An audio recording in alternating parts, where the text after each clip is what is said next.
आषाढ़ मास के शुक्ल पक्ष की एकादशी तिथि को चातुर्मास का प्रारंभ हो जाता है और इस बार ये तिथि 17 जुलाई 2024 दिन बुधवार को है।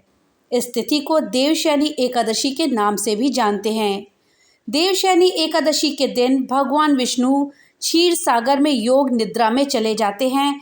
तभी से 4 महीनों का चातुर्मास शुरू हो जाता है। चातुर्मास में शादी, विवाह, गृह प्रवेश आदि शुभ मांगलिक कार्यक्रमों पर रोक लग जाती है। ज्योतिष शास्त्र के अनुसार चातुर्मास में जप, तप और पूजा पाठ का विशेष महत्व होता है। ऐसा करने से आत्मा की शुद्धि होती है और अक्षय पुण्य की प्राप्ति होती है। पुराणों के अनुसार चातुर्मास में भगवान विष्णु और माता लक्ष्मी की पूजा अर्चना करने से जीवन के सभी कष्ट दूर होते हैं और नाम लेने मात्र से ही सभी पापों का नाश हो जाता है। साथ ही कुंडली में मौजूद सभी ग्रह दोष दूर होते हैं, जीवन में सुख और समृद्धि आती है, साथ ही आर्थिक लाभ होता है। दोस्तों, चलिए जानते हैं कि चातुर्मास का क्या महत्व है और इन 4 महीनों में हमें क्या करना चाहिए और क्या नहीं, और ऐसे कौन से वो 5 काम हैं जो कि अगर हम चातुर्मास के दौरान करते हैं तो हमारी ज़िंदगी में चमत्कारी लाभ हमें देखने को मिलते हैं।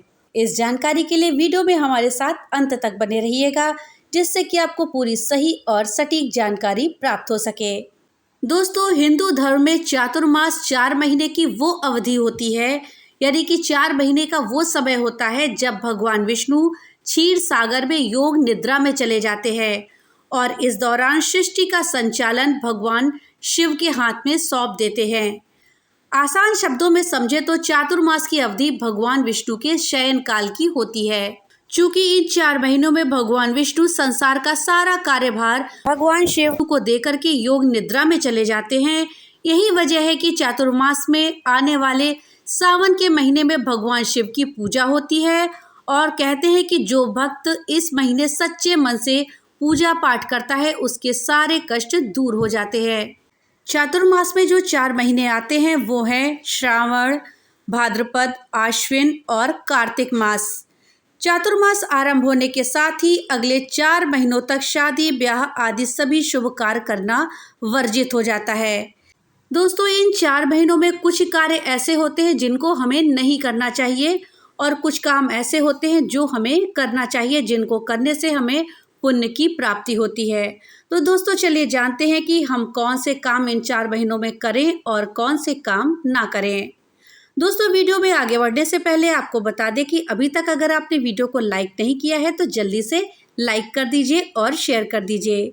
और हाँ, अगर चैनल पे आप नए आए हैं तो चैनल को सब्सक्राइब कर दीजिए और बेल आइकन जरूर दबाइएगा, जिससे कि आपको सबसे पहले हमारी वीडियो मिल सके। आइए सबसे पहले जानते हैं कि इन 4 महीनों में हमें कौन से कार्य करने चाहिए। दोस्तों, चातुर्मास में जप, तप, भक्ति भाव में रहना चाहिए और हर रोज सत्यनारायण की कथा सुनना बहुत ही उत्तम माना गया है। चातुर्मास में पूजा, प्रार्थना, सत्संग, दान, ज्ञान, यज्ञ, तर्पण, संयम, इष्ट देव की पूजा करनी चाहिए। इन 4 महीनों में ब्रह्मचर्य व्रत का पालन करते हुए सामाजिक कार्य करने चाहिए। दोस्तों, चातुर्मास में सूर्योदय से पहले उठ जाना चाहिए और भगवान विष्णु और माता लक्ष्मी की पूजा अर्चना करनी चाहिए। साथ ही हर रोज विष्णु सहस्रनाम और कनकधारा स्तोत्र का पाठ करना चाहिए। चातुर्मास में सात्विक भोजन करें और ब्रह्मचर्य का पालन करें। साथ ही अन्नदान, दीपदान, वस्त्रदान, छाया और श्रमदान, इस तरह के 5 दानों का विशेष महत्व इन महीनों में बताया गया है। चातुर्मास में अधिकतर समय मौन रहना चाहिए और दिन में केवल एक ही बार उत्तम भोजन करना चाहिए। साथ ही इन 4 महीनों में फर्श पर सोना चाहिए। चातुर्मास में ब्रजधाम की यात्रा करना बहुत ही शुभ माना जाता है। मान्यता है कि सभी तीर्थ स्थल चातुर्मास में ब्रजधाम आ जाते हैं। चातुर्मास के दौरान आपको धार्मिक पुस्तकों का अध्ययन करना चाहिए, जिससे आपको बहुत लाभ होता है। आपकी मानसिक स्थिति में सुधार आता है और वैचारिक शक्ति आपको प्राप्त होती है। इस काल में आपको योग, ध्यान से भी शुभ फलों की प्राप्ति होती है। सुबह और शाम के समय प्राणायाम और एकाक्षी मंत्र ओम का जाप करना आपको अलौकिक अनुभव करवा सकता है। इसके साथ ही योग ध्यान करने से आपकी सेहत में भी अच्छे बदलाव देखने को मिलते हैं। चातुर्मास में आपको पितरों का तर्पण भी करना चाहिए। ऐसा करने से पितर प्रसन्न होते हैं और आप पर उनकी कृपा बनी रहती है। ये तो थे वो कार्य जो आपको इस दौरान करने चाहिए। अब आइए जानते हैं कि कौन से वो काम है जो हमें चातुर्मास में भूलकर भी नहीं करने चाहिए। दोस्तों, चातुर्मास के दौरान किसी भी तरह के मांगलिक कार्य जैसे कि मुंडन, शादी विवाह, यज्ञोपवीत, गृह प्रवेश, ये सब कार्य आपको नहीं करने चाहिए। साथ ही नीले या काले रंग के वस्त्र भी नहीं पहनने चाहिए। इस अवधि में आपको तामसिक भोजन नहीं करना चाहिए। कोशिश करें कि आप तामसिक भोजन ग्रहण ना करें। मांस, मदिरा, शराब, ये सब चीज़ों से भी आपको दूर रहना चाहिए। इस समय आपको दूध, दही, अचार, हरी पत्तेदार सब्जियों को खाने की भी मनाही होती है। दोस्तों, कहते हैं कि नए वस्त्रों का खरीदना चातुर्मास के दौरान अच्छा नहीं माना जाता है। चातुर्मास के समय में आप किसी के भी प्रति अपने मन में गलत विचार बिल्कुल भी ना लाएं। बड़े बुजुर्गों का अपमान ना करें। ऐसा करना आपके लिए अहितकारी साबित हो सकता है। चातुर्मास में पलंग या बिस्तर पर नहीं सोना चाहिए। साथ ही क्रोध, अहंकार, घमंड से भी हमें बचना चाहिए। दोस्तों, चातुर्मास में बाल, दाढ़ी भी नहीं कटवानी चाहिए। साथ ही कटु वचन, चोरी, अनैतिक कार्य, झूठ बोलना इत्यादि का त्याग करना चाहिए। इन महीनों में ब्रज धाम को छोड़ करके अन्य जगहों की यात्रा नहीं करनी चाहिए। दोस्तों, पूजा पाठ वैसे तो पूरे वर्ष किया जाता है, लेकिन इस समय में अगर आप पूजा पाठ करते हैं तो आपको दोगुनी खुशियां मिलती हैं। पूजा पाठ करने का दोगुना फल मिलता है।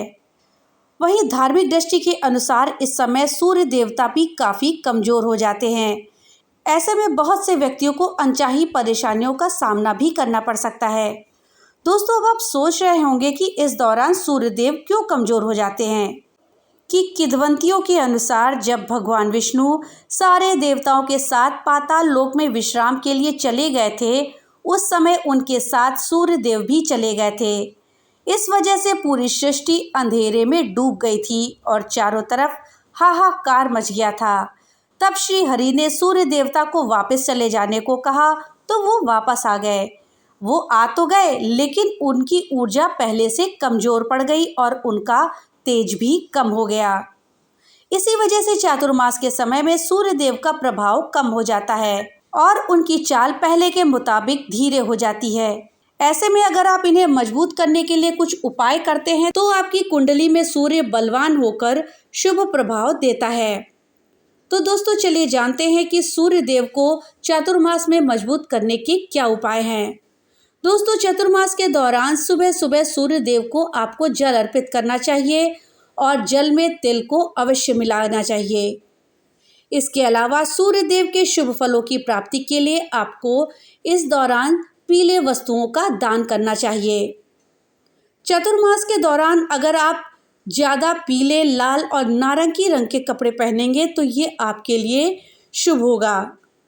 दोस्तों, इन उपायों को करने से सूर्य देव की कृपा बनी रहेगी। इस दौरान घर की पूर्व दिशा में आपको तांबे का सूर्य भी लगाना चाहिए। ऐसा करने से आपका घर धन धान्य से भरा रहेगा। पूजा घर में अगर आप ईशान कोण वाली दीवार पर इसे लगाते हैं तो ये ज़्यादा फल देता है। इसके अलावा अगर नौकरी, व्यापार में मनचाही तरक्की अगर आप पाना चाहते हैं तो ऑफिस की पूर्व दिशा में इसको लगाएं। ऐसा करने से आपको लाभ होगा। दोस्तों, कहा जाता है कि चातुर्मास के दौरान अगर आप कुछ 5 कार्य ऐसे हैं जो अगर आप कर लेते हैं तो आपकी हर तरह की मनोकामना पूरी होती है और आपको चमत्कारिक रूप से लाभ देखने को मिलता है। तो चलिए जानते हैं कि आपको कौन से ऐसे 5 कार्य हैं जो इन महीनों के दौरान करने चाहिए, जिनको करने से आपको चमत्कारिक लाभ मिलता है। इनमें पहला कार्य है कि आपको इन 4 महीनों के दौरान फर्श पर सोना चाहिए और सूर्योदय से पहले उठ जाना चाहिए। उठने के बाद अच्छे से स्नान करें और अधिकतर समय मौन रहें। दिन में केवल एक ही बार भोजन करें और एक समय में ही उत्तम भोजन को ग्रहण करें। अगर आप ऐसा करते हैं तो आपको अवश्य ही चमत्कारिक लाभ देखने को मिलेंगे। दूसरा है, अगर इन 4 माह में आप तेल से बनी हुई चीज़ों का सेवन ना करें, दूध, शक्कर, दही, तेल, बैगन, पत्तेदार सब्जियां, नमकीन या मसालेदार भोजन, मिठाई, सुपारी, मांस, मदिरा का सेवन अगर आप नहीं करते हैं और श्रावण महीने में यानी कि सावन के महीने में पत्तेदार सब्जियां जैसे कि पालक इत्यादि, और भाद्रपद के महीने में दही, अश्विन माह में दूध और कार्तिक मास में प्याज, लहसुन और उड़द की दाल का सेवन आप त्याग देते हैं, तो आपको चमत्कारिक लाभ देखने को अपने जिंदगी में मिलेगा। दोस्तों, तीसरा है कि आप प्रतिदिन सुबह और शाम को विष्णु सहस्रनाम का पाठ करें और ओम नमो नारायणाय और साथ में ओम नमो भगवते वासुदेवाय नमः मंत्र का रोज 1 माला सुबह और 1 माला शाम को जाप करें। ऐसा करने से आप देखेंगे कि आपको जल्दी ही अपनी ज़िंदगी में बड़े बदलाव होते हुए नजर आएंगे। दोस्तों, प्रतिदिन सुबह और शाम को कम से कम 20-20 मिनट ध्यान करें और सूर्य नमस्कार करें। दोस्तों, कहते हैं कि आपको चतुर्मास के दौरान दान पुण्य अवश्य करना चाहिए। इन महीने में 5 तरह के दान होते हैं जो हमको करने चाहिए। पहला है अन्नदान, जिसमें कि आपको किसी गरीब को, पशु पक्षियों को भोजन कराना चाहिए और दान करना चाहिए।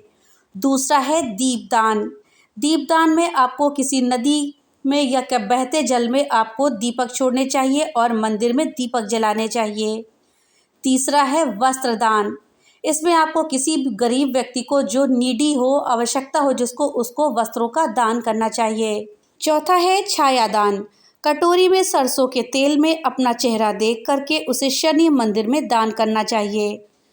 पांचवा है श्रमदान।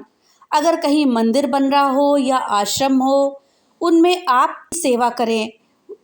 आप सेवा करके अपना श्रमदान कर सकते हैं। तो दोस्तों, ये थे वो 5 नियम। अगर आप अपने जीवन में अपनाते हैं चातुर्मास के दौरान, तो आपको कुछ ही दिनों में चमत्कारिक लाभ देखने को मिलेगा। आपके जीवन में बड़े बदलाव आएंगे। इन नियमों को अपनाने से आपके स्वास्थ्य में लाभ होगा। अगर कोई बीमारियां चली आ रही हैं तो उनमें आपको लाभ होगा, और अच्छा स्वास्थ्य सबसे बड़ी पूंजी होती है।